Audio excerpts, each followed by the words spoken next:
and I acquit the accused person on the counts under Section 215 of the CPC, and set him free unless otherwise held back. Asking. The controversial Kenyan televangelist who claimed he created miraculous pregnancies had been accused of handing children to women struggling to become pregnant.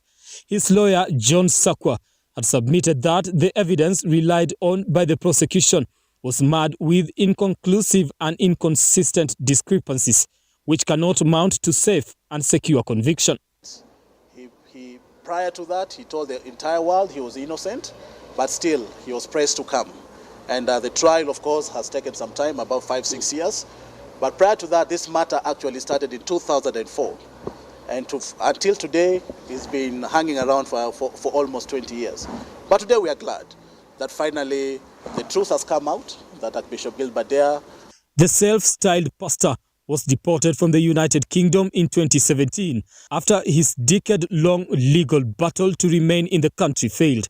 Addressing the media after his release, Dare said that he has forgiven his prosecutors, saying that he is going back to the UK to continue with his ministry. I'm so happy that from today I've been acquitted, and I'm grateful to my wonderful advocate, John Swaka.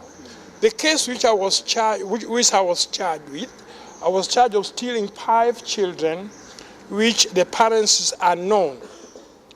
And my wife, who was the one living in the Mountain View house, was also charged with the same charges. By the grace of God, she was acquitted, led in that court by John Swaka.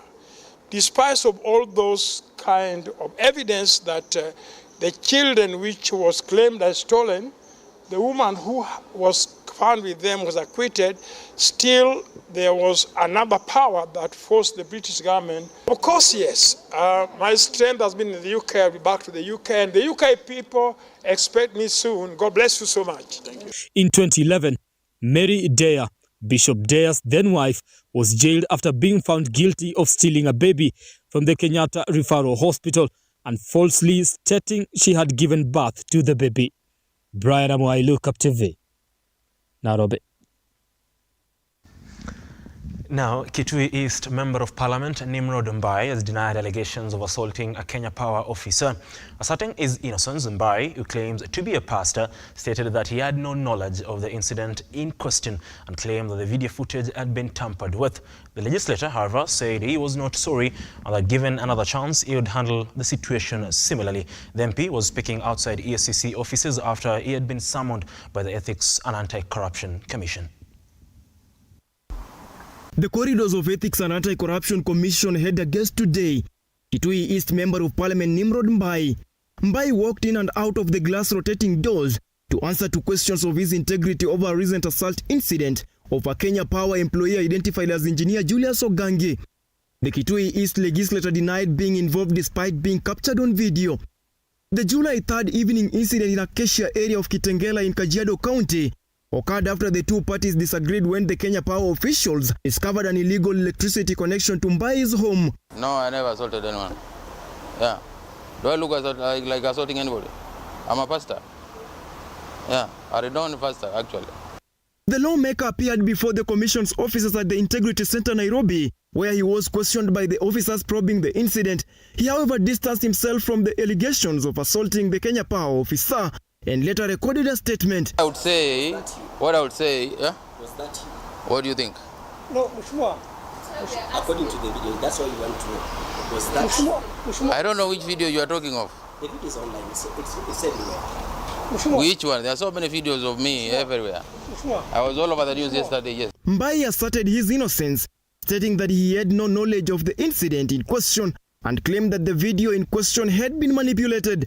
The lawmaker expressed no remorse, however defended his actions, stating that given another opportunity, he will handle the situation differently. Mbai, a licensed firearm holder, was released last week by police hours after his arrest at Kitengela police station.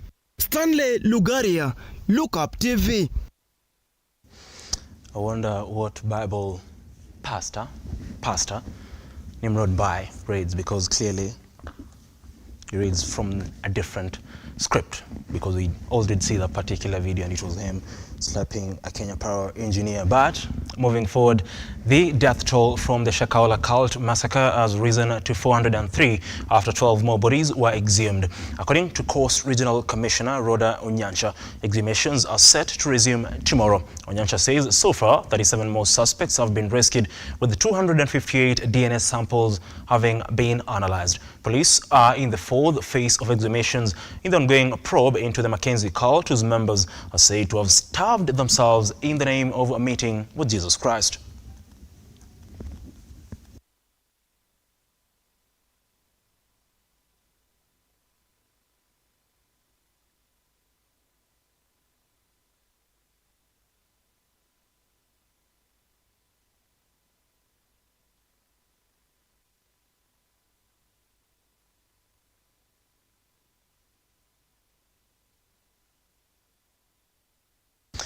Well, on that particular note, we take a short breather on this particular bulletin. Remember, you can engage with us. Do tell us, or do let us know, what do you make of the Azimio anti-government demonstrations and the stance by that particular coalition, and of course the rejection that demonstration faces from the government. Don't go away, we'll be back in a moment.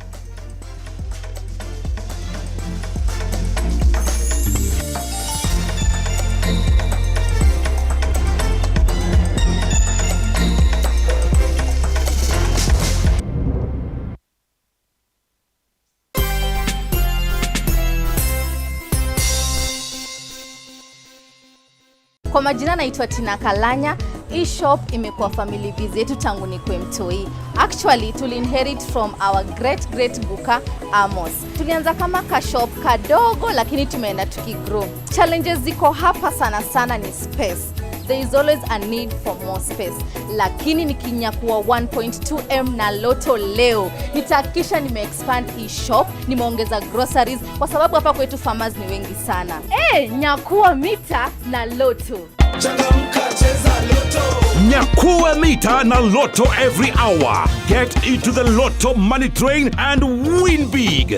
Mara hii you win 20,000 times pesa zako. 50 bob inakushindia 1 million shillings every hour na up to 40 million shillings every day. Usiwachwe nyuma. Mamili ni moto na Loto. Nenda kwa M-Pesa paybill number 777-000.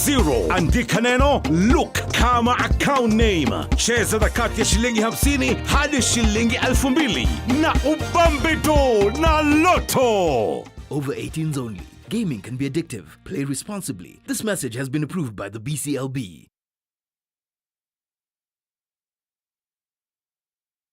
The future is hands-on, and Sensei College is at the front line of technical institutes in Kenya, offering practical and skill-based courses accredited by all concerned bodies, TVETA, NTSA and NITA. Sensei College offers driving and plant operator, cosmetology, fashion and design, mechanics, hydroponics and irrigation, installation, building construction, hospitality, photography and video production, electrical and electronics repairs, and ICT courses. Get free plant operator training when you enroll for plant mechanics, free driving when you enroll for motor vehicle mechanics, and free riding when you enroll for motorcycle mechanics. The requirement is an ID only, with intakes every first week of the month. We have 2 campuses in Nakuru and Nairobi. We provide meals and accommodation. Sensei College. My skills, my future.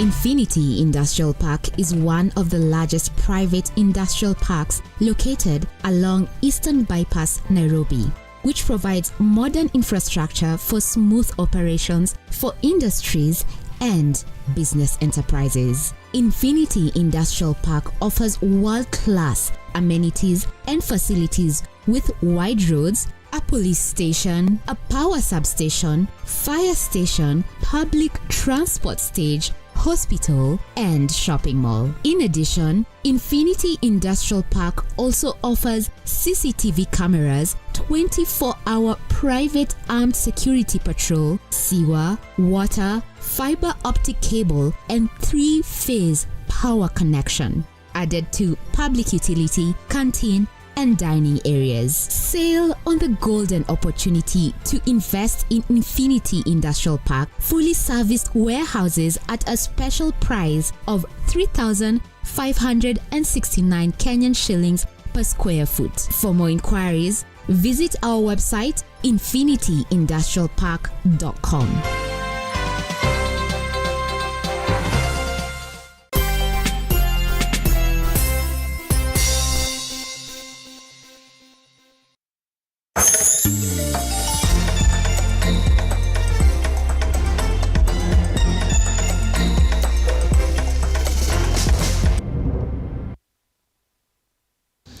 Now, welcome back and thank you very much for staying with us.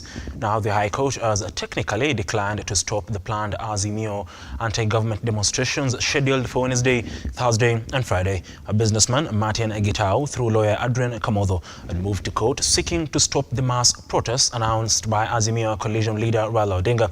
Justice Lawrence Mugambi directed that the application and petition be filed in the next 3 days and responses within 10 days and set the hearing date for July 21st for further directions. Businessman Martin Gitau, through lawyer Adrian Kamotho, had moved to court seeking to stop the mass protest announced by Azimio coalition leader Raila Odinga for Wednesday, Thursday and Friday this week. However, his move to stop the protest has been quashed. Justice Lawrence Mugambi directed that the application and petition be filed in the next 3 days and responses within the next 10 days and set the hearing date for September 21st for further directions. The court order reads, and I quote, "I have read the petition and notice of motion dated July 17th together with the certificate of urgency and hereby direct as follows. Mention for compliance and further directions on September 21st, 2023. Ordered Justice Mugambi." In his petition, Gitau said if the court does not intervene, he is apprehensive that organizers of the protest will proceed in their unlawful course of violent protest to the detriment of the majority of law-abiding citizens who deserve to carry on with their daily activities without disruptions. The petition reads, and I quote, that whereas Article 37 of the Constitution secures the right to peaceably and unarmed assemble, demonstrate, picket and to present petitions to public authorities, the respondents have abused the said rights and resorted to rioting, hooliganism, vandalism, primitive destruction and mindless conduct that is inherently incompatible with the overall enjoyment of fundamental rights and freedoms, Gitau said in his petition, which he wanted certified urgent to. Thank you very much, Brian Amwai, for that particular story.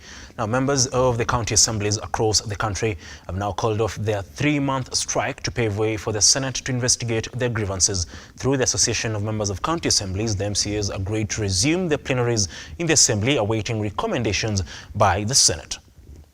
In May, members of 35 county assemblies downed their tools to agitate for a review of their salaries from the current 86,000 shillings to the previous 165,000 shillings, which was slashed by SRC. Sema ya kwamba pesa za MCAs zirudishwe pahali zilikuwa. Hii mambo ya tukata mshahara, na umeona hii mambo ambayo tunakuja kuangalia ya oversight. Haiwezi fanyika mtu akiwa hana mileage. Haiwezi fanyika kama una pesa za kutembea. Kwa hivyo ndipo tumesema ya kwamba SRC ambao huwa wanakaa kwa ofisi. Sisi tumeonyesha vile mtu anatakana kufanya kazi.